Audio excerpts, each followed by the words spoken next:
kulanti wacan oo wanaagsan dhageystayaal meel walba oo aad joogtaan ku soo dhawaada barnaamijkii fanka iyo fanaanka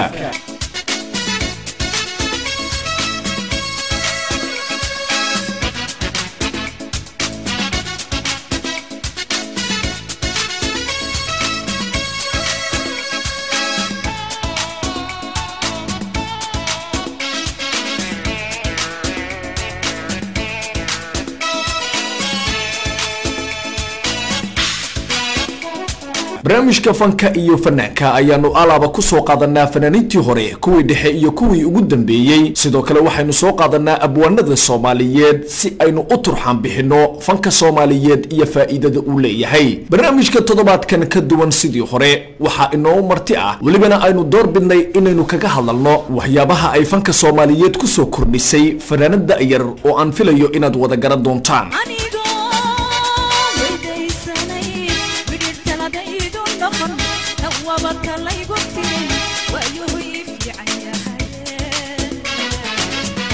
waxaad ku maqli doontaan barnaamijka taariikhdeeda oo kooban oo ku salaysan doorka ay ku soo kordhisay fanka Soomaaliyeed sidoo kale barnaamijka waxaad ku dhageysan doontaan taageerayaal isugu jira Soomaali iyo ajnabi oo xaqiijiyay in ay aad u dhageystaan heesaha ay ku looqayso Lucky Xaaji Wacays teediga kuulu Lucky Xaaji songs barnaamijka ayaanu ku soo qaadan doonaa hadduu alla idmo kuwii dambeeyay waxaan ku nacay koobiga laakiin fanaanada kaliya aan aad heeseeda u dhageysto aan u jeclaa koobigana aan qaadanin waa Lucky Xaaji Wacays barnaamijka waxa isku soo duway saaxiibkay Daahir Cabdulla Cali Sow Daahir Yare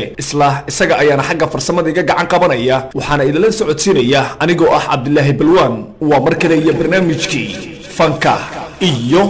fanaanka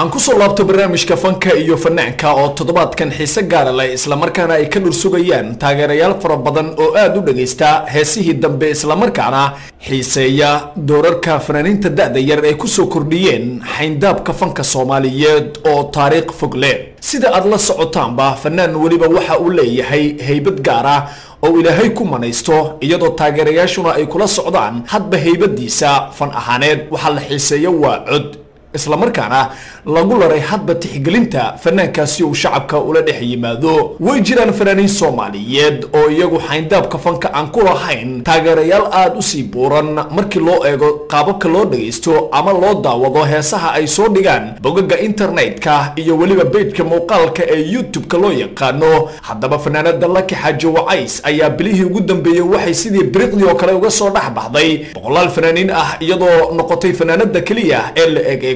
isla markaana ay shacabku ay doonayaan in ay wax uun ka yiraahdaan muusigada loo garaaco fanaanadan waxa durbo aad uga daba dhacay dad aanan aqoonin luqadda Soomaaliga hase yeeshee xaqiijiyay in laxanka iyo muusigada fanaanadu qaabka ay ula qabsanayso ay aad u dhageystaan heesaha ay ku luuqayso iyagoo muhiimada ka dhiganaya laxanka isku dhacaya iyo erayada oo qaarkood u xiiseeya in ay luqadda fahmayaan oo kale haddaba Lucky Xaaji Wacays oo soo bandhigtay heesooyin fara badan oo isugu jira jacayl iyo wadani ayaanu saaxiibayaal waxaynu wax ka eegi doonaa bal waxyaabaha ay dheer tahay fanaaniinta la azaaga ah waa fanaanada kaliya ay ka dhaqaaqda fanaaniinta da'da yar ee aanan ku luuqaynin heesaha koobiga ah oo ay fanaaniinta qaada inta badan ay boorka isaga qariyaan in ay la yihiin abwaano u sameeya erayo iyadoo taasna ay ka biyo diideen abwaano fara badan oo Soomaaliyeed oo ku kala nool qaaradaha Yurub iyo Ameerika oo ay fanaaniintaasi ku badan yihiin oo sheegay inay la soo xiriirin isla markaasina aysan jirin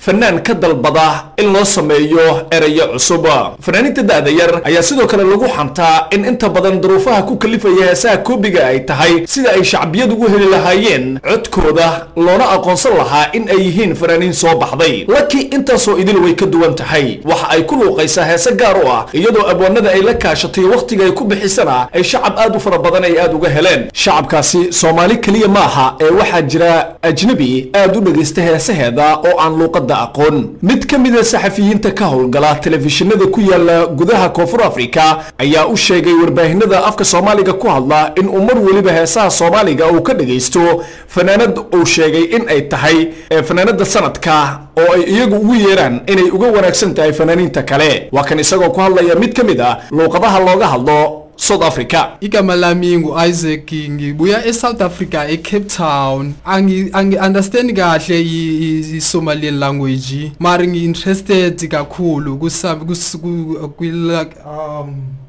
Lucky Hardwell songs. Magacaygu waa Aziki waxaan ku noolahay gudaha Cape Town, Koonfur Africa. Anigu ma aqaano luqadda Soomaaliga laakiin waxaan aad u dhageystaa heesaha ay ku luuqayso Lucky Hardwell. Toddobaadkiiba maalin ayaa laga sii daayaa telefishinka oo saxafigaasi ka howlgalo oo ku yaala gudaha Cape Town. Isla markaana toddobaadkaasi waxay ugu magac daraan in ay tahay fanaanada sanadka oo waliba uu ii sheegay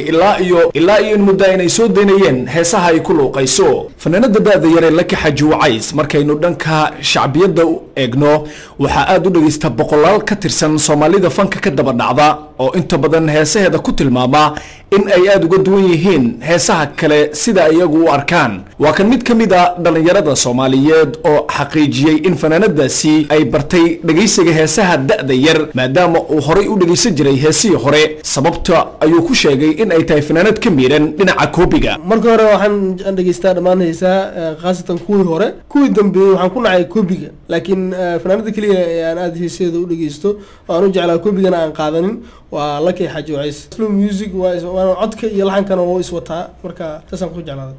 wallahi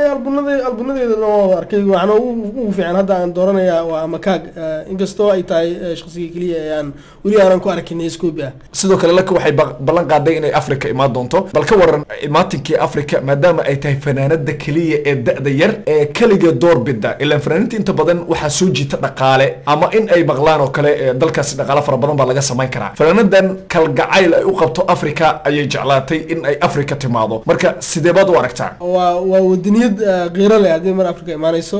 waxa kaliya lagu jeclaan karo inay mataqaanaa yani Afrika timaado oo aysan dhaqaale ku raadin.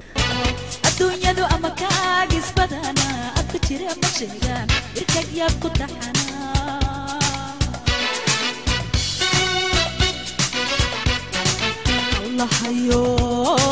wallahayo adduunyadu ama kaagis badana adku jira ma sheegaan irkag yaab ku taxana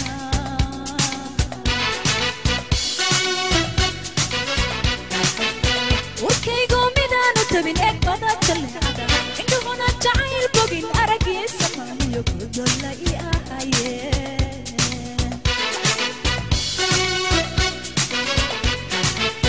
warkaygu midaanu tabin eeg badan kalada indhuhuna jacayl bogin aragiisa maaniyo kudolla i ahaye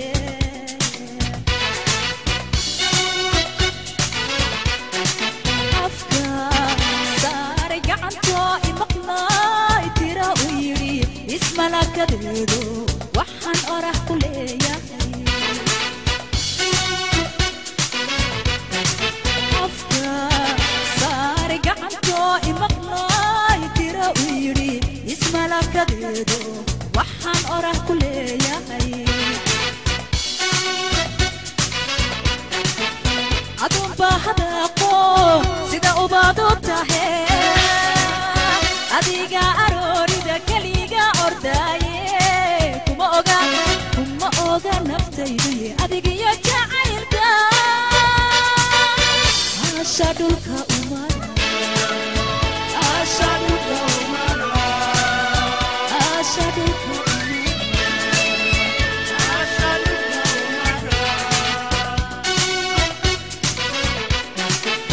adunba hadaaqo sida ubaad u tahe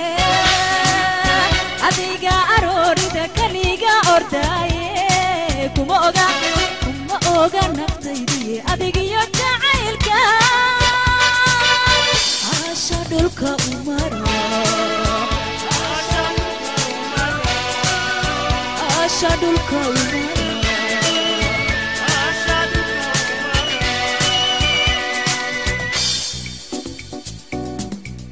aynu intaa uga gudubna heestii ama kaag waan filayo dhageystayaal kalena inay aad ula dhaceen guud ahaan intaa waxaan ku soo gabagabeynayaa barnaamijkii fanka iyo fanaanka barnaamijka fanka iyo fanaanka on toddobaadkan ku soo qaadanay fanaanada Soomaaliyeed ee ugu horeysay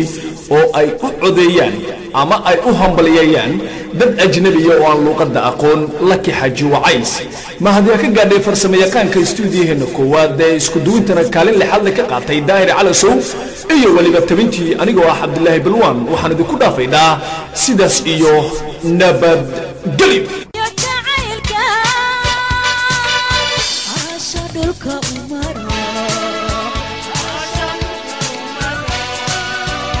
Shadul ka umara